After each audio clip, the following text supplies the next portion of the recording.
Shalom teman-teman semuanya, kita bersyukur jika hari ini kita boleh datang, kita boleh beribadah bersama-sama. Itu semua karena kebaikan Tuhan, penyertaan Tuhan, kesetiaan Tuhan dalam hidup setiap dari kita. Mari sama-sama sebelum kita melanjutkan ibadah kita hari ini, kita mulai dengan mengambil waktu teduh sejenak di hadapan Tuhan.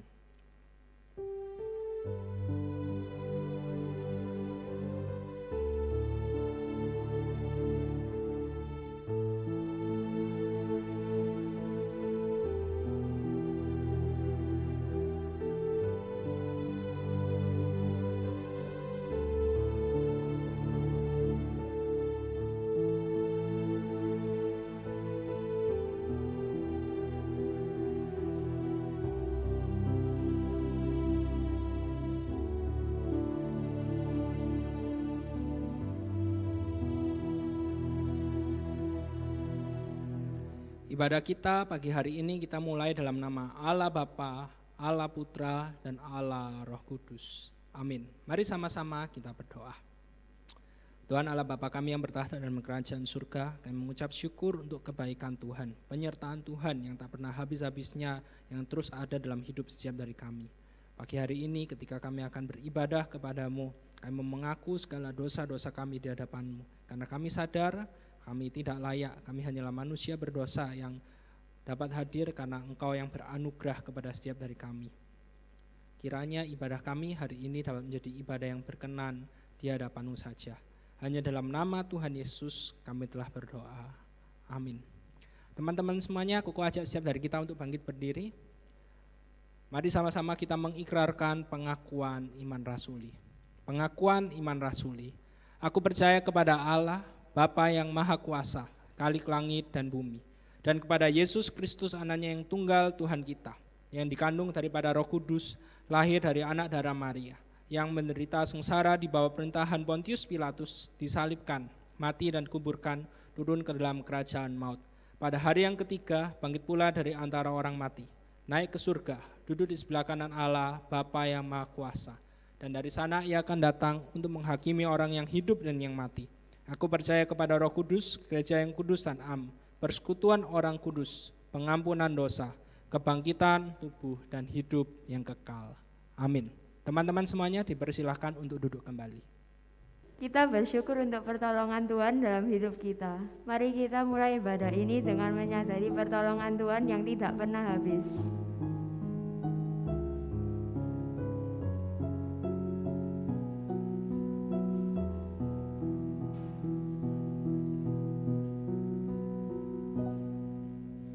Hatiku tenang berada dekatmu, Kaulah jawaban hidupku. Hatiku tenang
Kesetiaan Tuhan tidak pernah habis. Walaupun kita tidak setia, tetapi Tuhan tetap setia.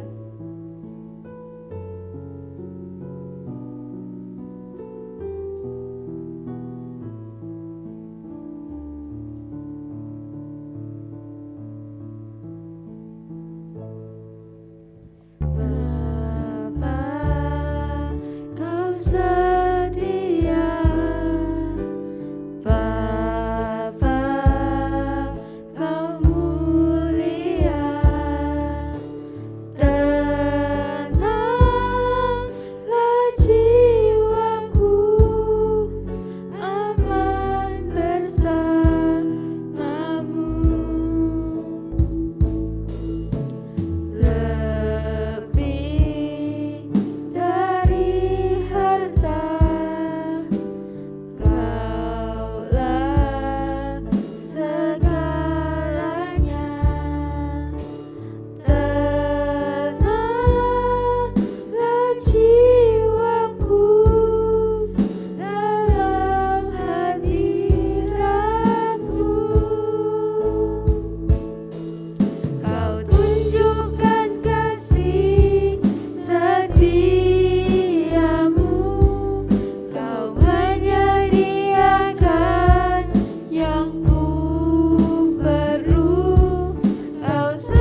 Mari siapkan hati kita untuk mendengarkan firman Tuhan.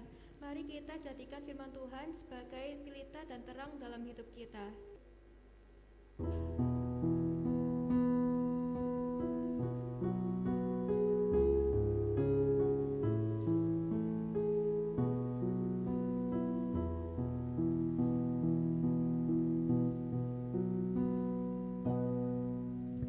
Firman-Mu pelita bagi kakiku, terang bagi jalanku. Firman-Mu pelita bagi kakiku, terang bagi jalanku. Waktu ku bimbang dan hilang jalanku, tetaplah Kau di sisiku, dan takkan ku takut asal Kau di dekatku, besertaku selamanya.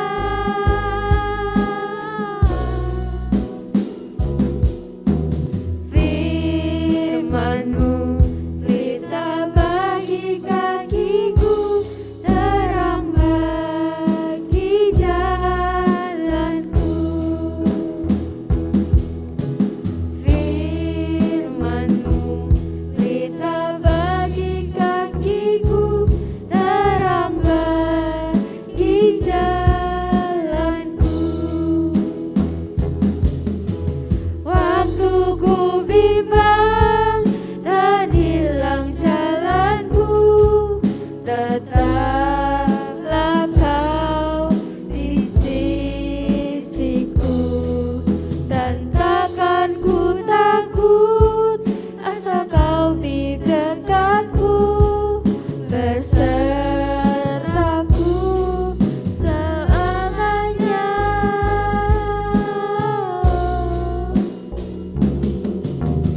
Firman-Mu pelita bagi kakiku, terang bagi jalanku. Firman-Mu pelita bagi kakiku, terang bagi jalanku.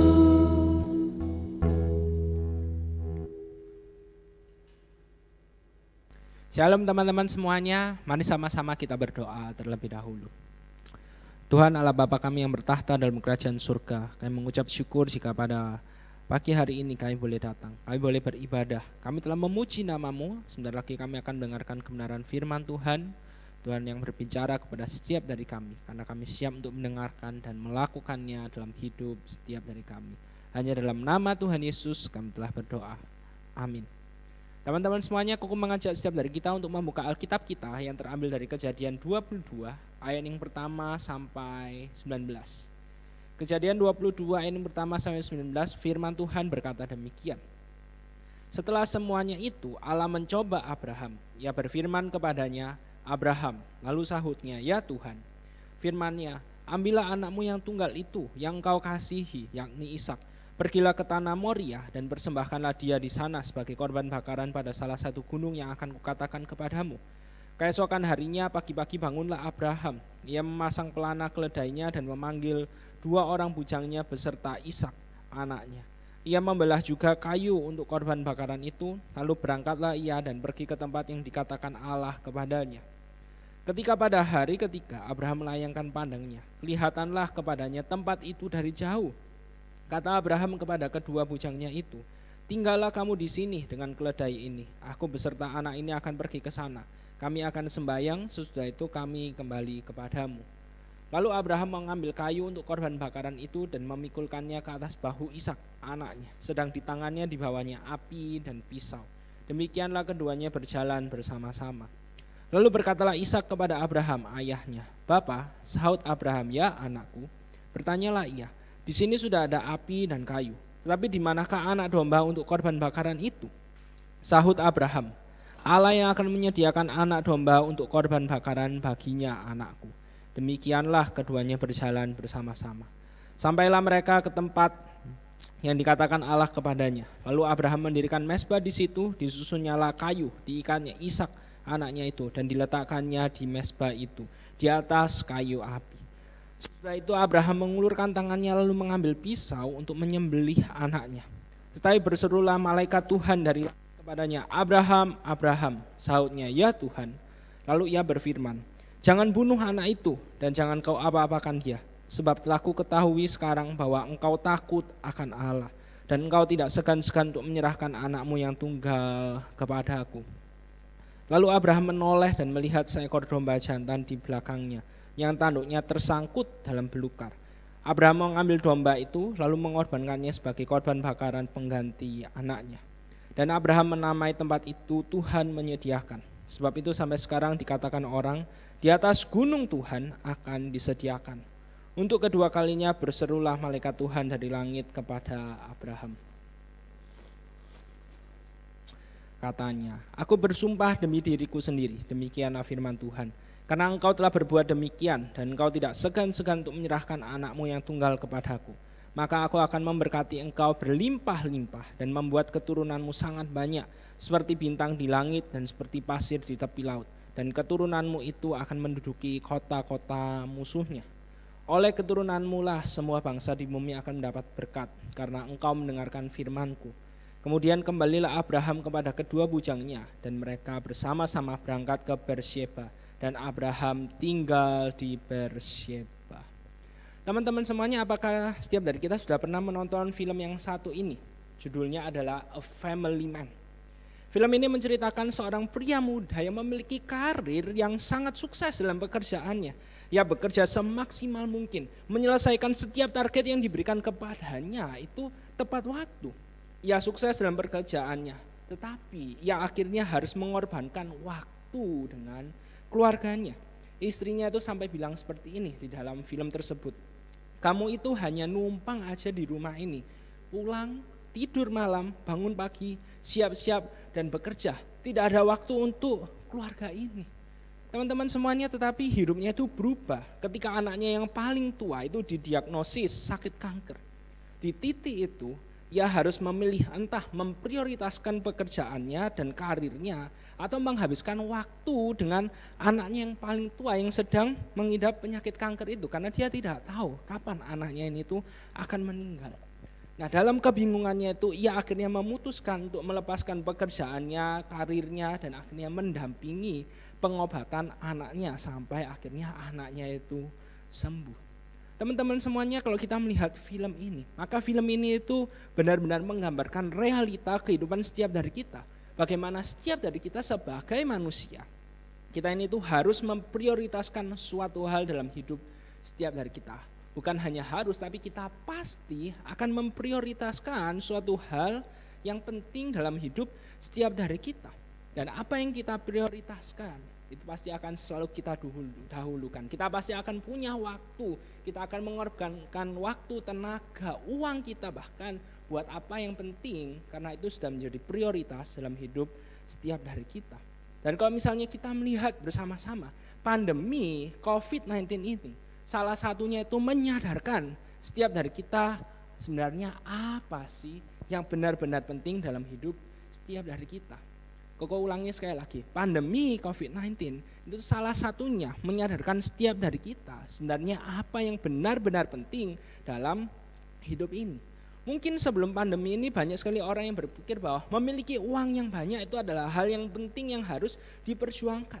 Tapi dalam masa pandemi ini banyak sekali orang-orang yang sadar bahkan bahwa bukan uang, tetapi kesehatan itu lebih penting daripada hanya sekedar memiliki uang yang banyak.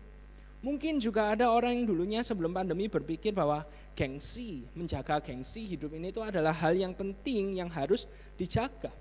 Tidak sedikit orang yang tidak mau mengerjakan suatu hal karena alasannya sederhana.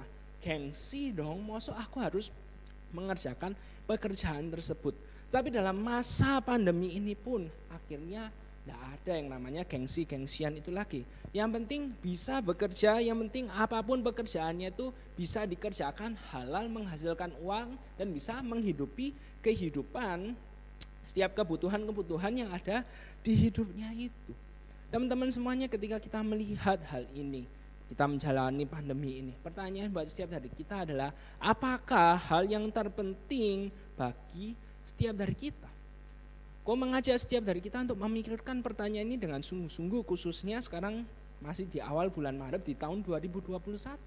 Kau mengajak setiap dari kita untuk memikirkan apa yang penting dalam hidup setiap dari kita. Dan kalau misalnya kita lihat bersama-sama, ini adalah pertanyaan yang Allah perhadapkan kepada Abraham. Ketika Allah itu meminta Abraham untuk mempersembahkan Ishak, anak tunggal, anak satu-satunya itu kepadanya. Teman-teman semuanya, kalau misalnya kita melihat Abraham itu harus menunggu 25 tahun lebih untuk mendapatkan Ishak, anak satu-satunya itu. Waktu yang sangat panjang sekali bagi Abraham untuk menunggu seorang bayi dilahirkan dalam pernikahannya dengan Sarah. Dan kalau misalnya kita melihat narasi perjalanan hidup Abraham, maka Abraham dan Sarah itu sudah sampai pada titik di mana mereka itu hopeless. Mereka itu sudah menyerah, mereka tidak berharap lagi bahwa mereka itu memiliki keturunan dalam kehidupan pernikahan mereka. Kalau misalnya kita membaca kitab Kejadian, kita akan tahu bagaimana Sarah itu sampai meminta supaya Abraham itu menghampiri Hagar, tidur bersama dengan Hagar yang adalah budaknya, dan akhirnya melahirkan seorang anak. Dan kalau anaknya itu lahir akan diambil sebagai anaknya. Dan Abraham pun mendengarkan hal tersebut. Tetapi kita bisa melihat bagaimana akhirnya hal tersebut bukan yang menjadi rencana Tuhan. Dan kisah yang lainnya kita bisa melihat bagaimana ketika Abraham mendengarkan janji Allah bahwa ia akan memiliki seorang keturunan yang akan mewarisi kekayaannya, Abraham berkata apa? Biarlah Ismail saja, anak hasil dari Abraham dengan Hagar, budaknya itu hasil dari persetubuhan dengan Abraham dan juga dengan Hagar. Di sini kita bisa melihat bersama-sama bagaimana Abraham, Sarah itu sudah berada dalam satu titik desperate, hopeless. Tapi setelah 25 tahun menunggu, akhirnya mereka memiliki seorang anak. Tetapi di titik ini, dalam Kejadian 22 kita melihat bagaimana anak yang ditunggu-tunggu, apa yang penting bagi Abraham, itu diminta oleh Allah supaya dikorbankan. Kemudian poin yang kedua, kita juga bisa melihat bagaimana Ishak ini tuh satu-satunya pewaris kekayaannya. Ya, ini adalah implikasi dari poin yang pertama. Mereka mendapatkan Ishak di usia tua mereka, sehingga hanya Ishak saja satu-satunya pewaris kekayaan yang Abraham miliki.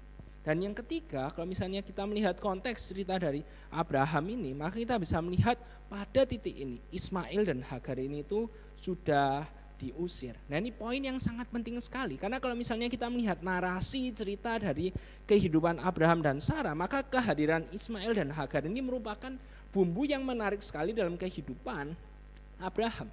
Hadirnya Ismail dan Hagar ini merupakan usaha yang Abraham lakukan ketika ia tidak yakin, ketika ia tidak percaya pada janji Allah.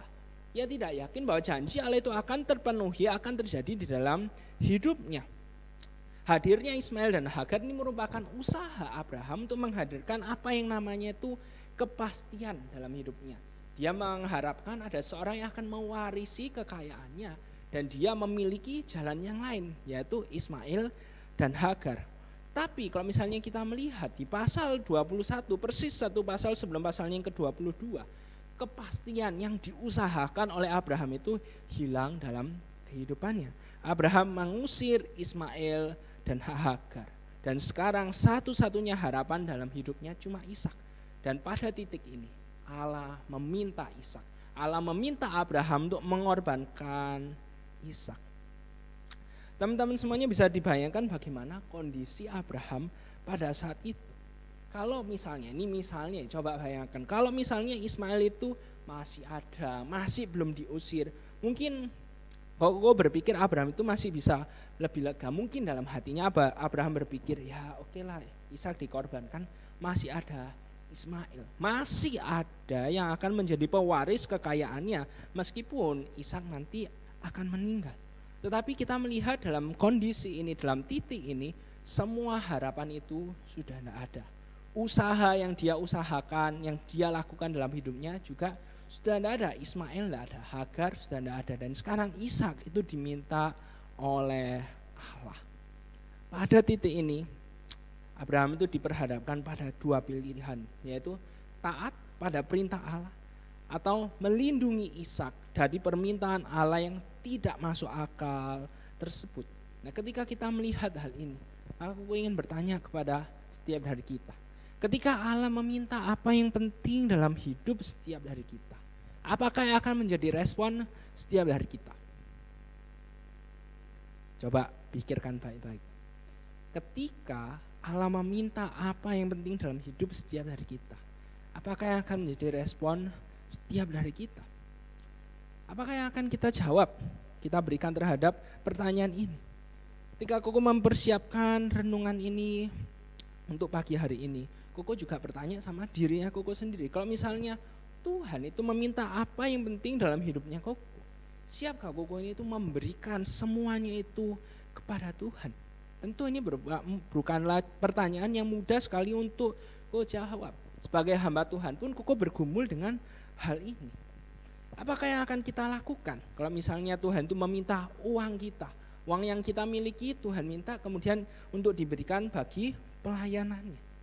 Apakah yang akan kita lakukan ketika Tuhan meminta kita untuk memberikan talenta yang kita miliki, bukan untuk bagi kesenangan kita tetapi untuk pelayanannya Tuhan?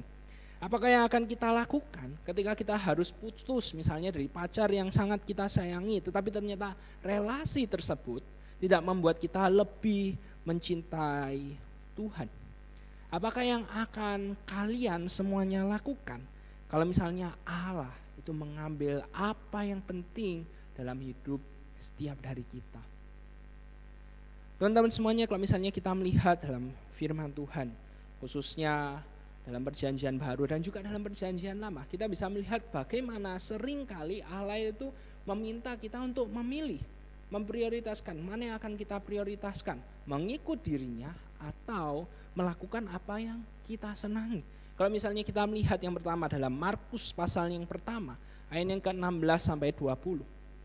Di sana diceritakan bagaimana para murid itu harus meninggalkan pekerjaan mereka sebagai nelayan untuk mengikut Yesus. Pilihannya jelas, ketika Tuhan Yesus memanggil mereka untuk menjadi pengikutnya, menjadi muridnya, entah mereka tetap mau menjala ikan, menjadi nelayan, atau mereka meninggalkan jalannya itu dan mengikut Yesus. Jadi pilihannya cuma satu, mana yang lebih penting, pekerjaan atau mengikut Yesus. Kemudian kita juga bisa melihat dalam kitab Daniel dalam perjanjian lama, bagaimana Daniel ini harus memutuskan antara tetap setia kepada Tuhan atau tidak. Kalau misalnya tetap setia, maka ia harus masuk ke dalam gua singa sebagai hukumannya. Sekali lagi, di sini kita melihat bagaimana Daniel itu harus memilih. Sebenarnya apa sih yang penting dalam hidupnya itu?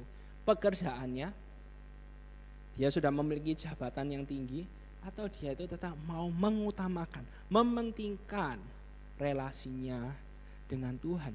Dan yang terakhir kita juga bisa melihat bagaimana dalam Matius 19 ayat 16 sampai 22. Bagaimana di sana diceritakan ada orang muda yang kaya yang lebih memilih hartanya yang banyak daripada mengikut Yesus. Teman-teman semuanya boleh buka Alkitabnya di Matius 19 ayat 16 sampai 22. Di sana ada orang muda yang kaya datang kepada Tuhan Yesus tanya, "Guru, apa yang harus aku lakukan untuk bisa masuki kerajaan Allah?" Dia bilang, "Aku sudah melakukan seluruh apa yang dikatakan dalam hukum Taurat. Jangan membunuh, jangan berzina, semuanya sudah aku lakukan. Hormatilah orang tuamu. Aku sudah melakukan semuanya itu. Apalagi yang kurang? Aku harus melakukan apa?" Tuhan Yesus bilang, "Pulang, jualah hartamu, kasih semuanya ke orang miskin, kemudian datang ikut aku." Dan firman Tuhan berkata dengan sangat jelas bagaimana lalu pergilah orang muda yang kaya itu dengan sedih hati karena hartanya sangat banyak. Orang muda itu lebih mementingkan hartanya daripada mengikut Yesus. Inilah prinsip yang terus-menerus diulang-ulang oleh firman Tuhan, bagaimana setiap dari kita kalau misalnya kalian semuanya ingin mengikut Yesus, maka kalian harus memprioritaskan Tuhan Yesus dalam hidup setiap dari kita. Dan inilah yang sedang dihadapi oleh Abraham ketika Allah meminta dirinya mempersembahkan Ishak kepada Allah. Kau yakin dan percaya bahwa Abraham pasti bergumul dengan sangat berat pada waktu itu ketika Allah meminta hal tersebut. Tapi di sini kita bisa melihat dengan firman Tuhan bagaimana Abraham itu taat. Reaksi Abraham adalah Abraham taat kepada Allah. Alkitab tidak mencatat sama sekali bagaimana Abraham itu melakukan negosiasi atau mempertanyakan perintahnya Tuhan itu. Tuhan, sing genata, mosok beneran sih, gak guyonan ta. Abraham tidak ada ngomong kayak gitu. Abraham pokoknya Allah ngomong apa, Abraham langsung melakukan hal tersebut. Abraham taat, Abraham melakukan perintah tersebut. Meskipun secara manusiawi hal tersebut bukanlah hal yang mudah. Abraham sebagai manusia, Abraham sebagai papa pasti juga bergumul, nih anakku dewek rek, mosok harus aku korbankan. Ya, aku tahu sih ini Allah yang minta, tapi Koko yakin dan percaya itu bukanlah hal yang mudah untuk dilakukan oleh Abraham. Tapi di sini kita bisa melihat bersama-sama dari teladan Abraham bagaimana ketika berhubungan dengan ketaatan kepada Allah, itu bukan tentang apakah itu mudah atau tidak. Karena seringkali ketika berhubungan dengan ketaatan kita kepada Allah, kita mudah sekali untuk bertanya-tanya sama Tuhan. Tuhan, masa sih kayak gitu? Gimana nanti kalau seperti ini? Gimana nanti kalau kejadiannya tidak seperti yang aku harapkan? Tapi di sini kita melihat bagaimana Abraham itu tidak berpikir seperti itu. Ia taat kepada Allah. Dia tahu bahwa taat itu tidak mesti harus tahu hasilnya itu seperti apa. Tapi ketika dia taat, dia tahu bahwa dia itu melakukan apa yang menjadi kehendaknya Tuhan. Dan ketika dia tahu bahwa dia melakukan apa yang menjadi kehendaknya Tuhan, maka Tuhan itu pasti akan memberikan yang terbaik kepadanya. Bahkan kalau misalnya kita melihat kisah di Kejadian pasal yang ke-22 ini, ketika Ishak itu tanya sama Abraham, Bapak, kayu, api, semuanya sudah ada. Hewan yang dikorbankan itu mana? Lalu ini jawaban Abraham di Kejadian 22 ayat yang ke-8. Sahut Abraham, Allah yang akan menyediakan anak domba untuk korban bakaran baginya anakku. Demikianlah keduanya berjalan bersama-sama.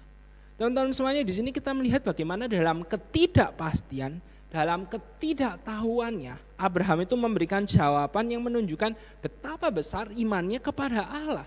Dan apa yang Abraham imanilah itu yang terjadi. Kita bisa melihat bersama-sama bagaimana Allah menyediakan domba jantan di atas gunung tersebut. Teman-teman bisa dibayangkan bagaimana Abraham itu akan sangat malu sekali kalau misalnya ia sampai di gunung tersebut, kemudian misalnya dia ragu-ragu tidak jadi mempersembahkan Ishak. Kemudian dia negosiasi sama Tuhan terlebih dahulu. Abraham mungkin bisa bilang, serius tak Tuhan sama perintahmu itu? Ini loh anakku satu-satunya. Kemudian Tuhan langsung menjawab seperti ini. Itu loh, kamu loh nak mau tadi noleh ke belakang, lihat ada kambing domba jantan, aku sudah menyediakan itu. Betapa kecilnya imanmu, hai anakku Abraham. Tapi di sini kita bisa melihat bagaimana Abraham itu beriman kepada Tuhan. Abraham benar-benar percaya kepada Tuhan, berserah kepada Allah. Bahkan kalau misalnya kita melihat dalam kitab Ibrani berkata demikian. Karena iman, maka Abraham tatkala ia dicobai mempersembahkan Ishak, ia yang telah menerima janji itu, rela mempersembahkan anaknya yang tunggal walaupun kepadanya telah dikatakan, keturunan yang berasal dari Ishaklah yang akan disebut keturunanmu. Karena ia berpikir bahwa Allah berkuasa membangkitkan orang-orang sekalipun dari antara orang mati. Dan dari sana ia seakan-akan telah menerimanya kembali. Firman Tuhan menyatakan dengan sangat jelas bagaimana Abraham memiliki iman yang sangat besar. Kita melihat bagaimana Abraham itu percaya bahwa Allah itu memegang kendali kehidupannya secara penuh. Dan melalui kitab Ibrani kita bisa mengetahui bagaimana ketika Abraham taat, Abraham melakukan perintah Allah tersebut, ia juga percaya bahwa kalau misalnya Allah itu mau, tidak ada yang mustahil. Allah pasti bisa membangkitkan Ishak kembali meskipun Ishak itu sudah mati dan sudah dikorbankan. Dan dengan keyakinan inilah Abraham tanpa negosiasi, tanpa banyak basa-basi, Abraham langsung taat melakukan perintah Allah. Dan dari sini kita bisa melihat bagaimana kalau misalnya kita tidak yakin bahwa Allah itu memegang kendali hidup setiap dari kita, maka kita akan kesulitan untuk memprioritaskan Tuhan dalam hidup ini. Kau ulangnya sekali lagi, kalau misalnya kita tidak yakin bahwa Allah memegang kendali hidup setiap dari kita, maka kita akan kesulitan untuk memprioritaskan Tuhan dalam hidup kita. Ini adalah prinsip yang perlu untuk kita sadari dalam hidup setiap dari kita. Kalau misalnya kita ini tuh tidak yakin bahwa Allah itu memegang kendali hidup kita, maka kita pasti akan banyak sekali negosiasi dengan Tuhan. Kita pasti banyak sekali cari alasan untuk tidak taat kepada Tuhan. Karena apa? Karena yang jadi Tuhan dalam hidup kita, ya kita. Kita ingin berusaha untuk memegang kendali hidup setiap dari kita. Ketika di luar kendali kita akan berpikir-pikir, nanti kalau gini gimana, nanti kalau seperti itu gimana. Kita ini tuh sebagai manusia, kita itu mau segala sesuatunya itu baik-baik saja, aman-aman saja. Tapi ketika kita mengandalkan semuanya itu pada diri kita saja, maka kita akan menyadari bahwa semuanya itu tidak akan aman-aman saja. Semuanya itu tidak akan baik-baik saja kalau mengandalkan diri kita saja. Semuanya itu akan aman-aman saja, semuanya itu akan baik-baik saja ketika kita sadar bahwa yang memegang kendali hidup setiap dari kita itu bukannya kita, tapi yang memegang kendali hidup setiap dari kita itu adalah Tuhan. Dan dalam Kejadian 22 ayat yang ke-12, dalam terjemahan firman Allah yang hidup di sana dikatakan demikian. Singkirkanlah pisau itu, jangan kau bunuh anakmu, seru malaikat Tuhan, karena aku tahu bahwa engkau mengutamakan Allah dalam hidupmu, sehingga engkau rela menyerahkan bagiku anakmu yang sangat kau kasihi sekalipun. Di sini kita bisa melihat bersama-sama bagaimana Allah itu sebenarnya ingin menguji siapa sih yang terutama dalam hidup Abraham setelah ia mendapatkan Ishak, anak yang ia tunggu-tunggu selama 25 tahun lebih.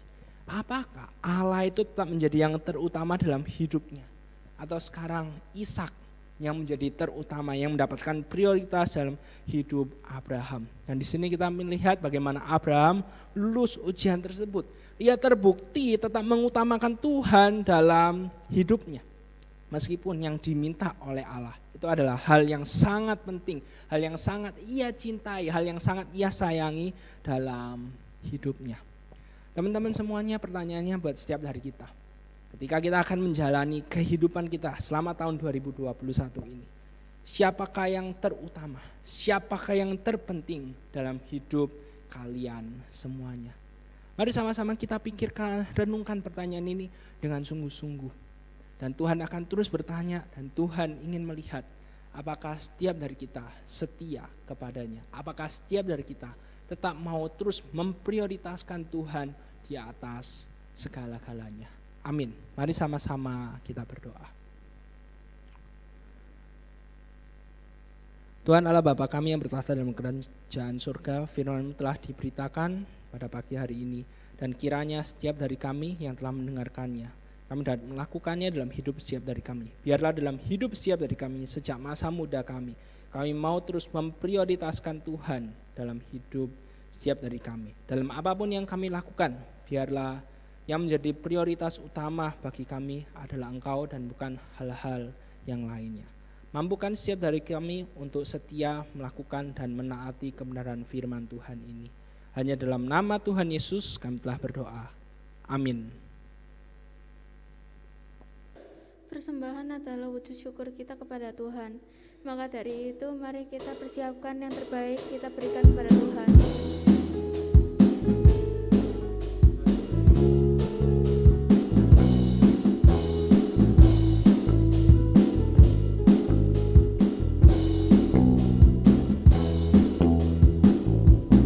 Apa yang tak pernah tak pernah didengar telinga, yang tak pernah timbul di dalam hati, semua disediakan bagi yang mengasihi Dia. Allah sanggup melakukan segala perkara, dulu, sekarang, dan selamanya. Kuasanya tidak berubah.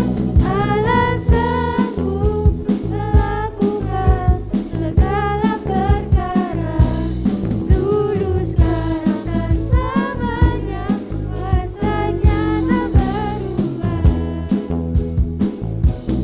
Apa yang tak pernah dilihat mata,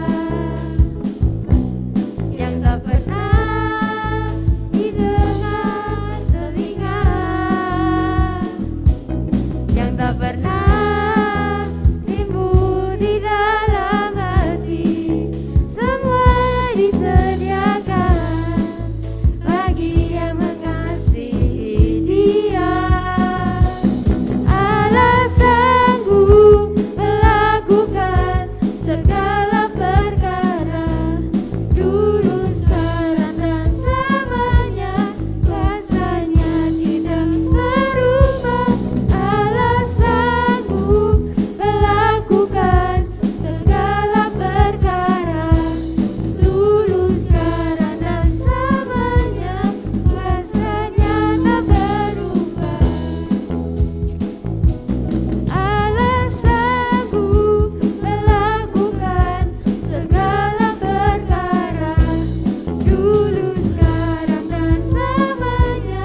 Kuasanya tidak berubah. Allah sanggup melakukan segala perkara, dulu, sekarang, dan selamanya. Kuasanya tak berubah. Dulu, sekarang, dan selamanya. Dulu, sekarang, dan selamanya. Dulu, sekarang, dan selamanya. Kuasanya tak berubah.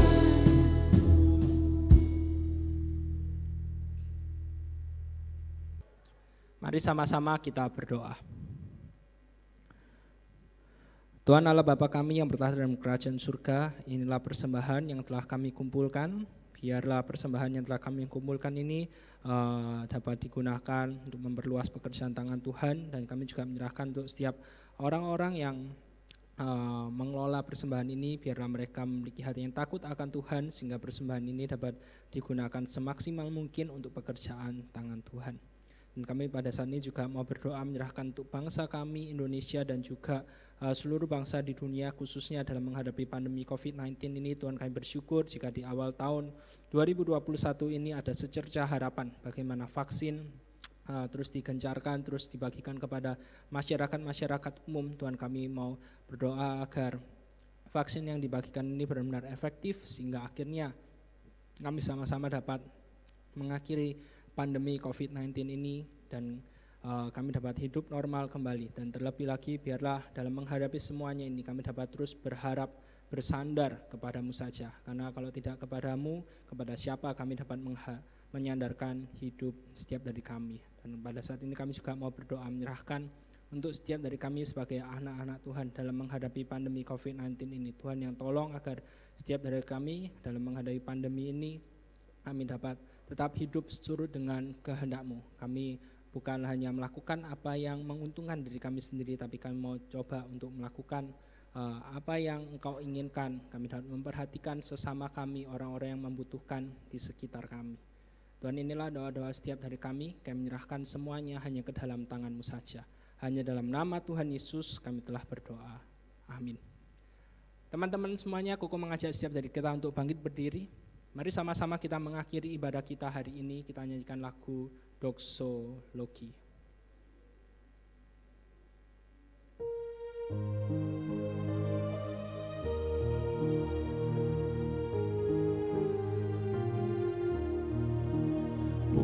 Puji Allah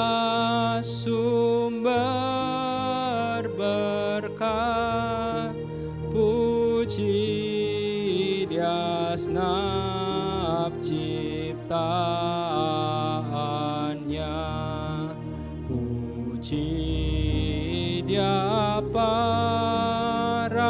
malaikat,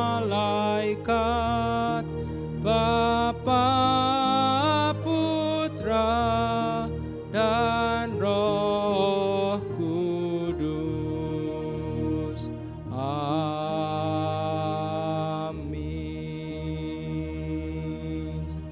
Teman-teman semuanya, mari kita pejamkan mata, kita arahkan hati kita kepada Tuhan. Kiranya setelah kita beribadah hari ini mendengarkan firman Tuhan, pulanglah dan jadilah pelaku-pelaku firman dan bukan hanya pendengar firman saja. Dan terimalah berkat dari Tuhan. Kiranya kasih karunia dari Allah Bapa, keselamatan dari Yesus Kristus, penyertaan dan damai sejahtera dari Roh Kudus beserta dengan setiap dari kita dari sekarang sampai selama-lamanya. Amin. Ibadah selesai, teman-teman semuanya dipersilakan untuk duduk. Tuhan Yesus memberkati.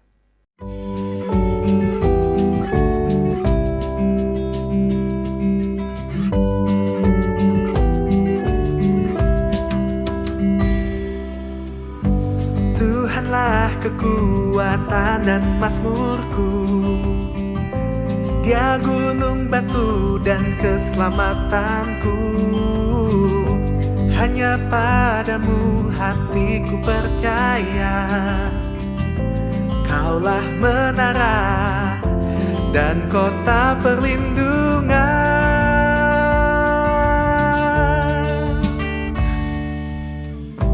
Ku mau selalu bersyukur sebab cintamu padaku.